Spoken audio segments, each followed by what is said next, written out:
की औलाद हुए हाफिज कुरान माशर में मिलेगा उसे ताज दुबख्शा যার সন্তান হাফেজ কোরআন হবে যার সন্তান আলেম হবে কোরআনের দ্বারক হবে আল্লাহ তাআলা কাল কিয়ামতের ময়দানে ওই সন্তানের বাবা মাকে বাদশাহী মুকুট পরাইয়া উঠাইবেন।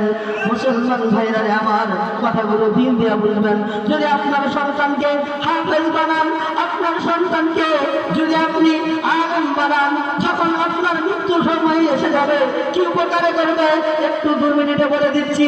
মুসলমান ভাইরা আমার হাদিসের মধ্যে এসেছে মৃত্যুর সময় যদি কেউ সূরা ইয়াসিন তেলাওয়াত করে তাহলে একটা দুধের শিশুর বাচ্চা যেরকম মার স্তন টানতে টানতে ঘুমায়া যায়, আর ঘুমায়া যাওয়ার পর যেরকম ভাবে তার মুখের থেকে স্তনটা ছেড়ে যায় সন্তান টের পায় না, ঠিক তেমনি ভাবে মৃত্যুর সময় যদি আল্লাহর কোন বান্দা সূরা ইয়াসিন তেলাওয়াত করে তাহলে নবীজি হাদিসে বলেন ওই লোকটার মৃত্যু হবে এরকম দুধের শিশু ঘুমায়া যাওয়ার মতো, আল্লাহ ওই বান্দা ঘুমাইয়া যাইবে। এই হাদিস শোনার পরে যার ছেলে আলেম যার ছেলে হাফেজ যদি কোথাও দূরে থেকে শুনতে পাই যে মা কিংবা বাবার মৃত্যু সংলগ্ন শুরু হয়ে গেছে, মুমূর্ষ অবস্থায় শুরু হয়ে গেছে, যদি সন্তান দূরে থাকে ঘুম দেওয়ালে বলবে এমন কাউকে নিয়ে আসো আমার বাবা মায়ের কাছে যে সূরা ইয়াসিনের তিলাওয়াত করবে। বন্ধুরা আমার, আর যদি সে কাছে থাকে হিমমনস্ত বাদ দিয়া কোরআন শরীফ হাতে নিয়ে অথবা সাথে কোরআনের তেলাওয়াত করতে থাকবে, যাতে যাতে বাবা মায়ের মরণটা সহজ হয়।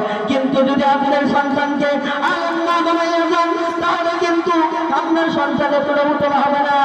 আপনি যদি মারা যান, মারা যাওয়ার পরে কিন্তু সন্তান দোয়া করবে রব্বি গফিরনি ওয়া লিওয়ালিদাইয়া ইয়াওমা ইয়াকুমুল হিসাব। মূল রাতে হাত তুলে আল্লাহর কাছে মোনাজাত করবে, ও আল্লাহ আমার বাবা মাকে আপনি কিয়ামতের ময়দানে মাফ করে দিয়েন। এই সন্তান দোয়া করবে রব্বিরহামহুমা কামা রাব্বায়ানি সগীরা।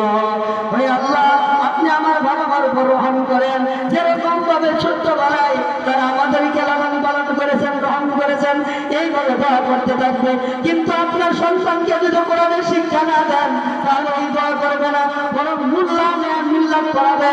বন্ধুরা আমার, এই জন্য বলি কোরআন আপনার সন্তানের জন্য টাকা পয়সা এগুলো ফিকির বাদ দিয়া কোরআনের জ্ঞান শিক্ষা দেন।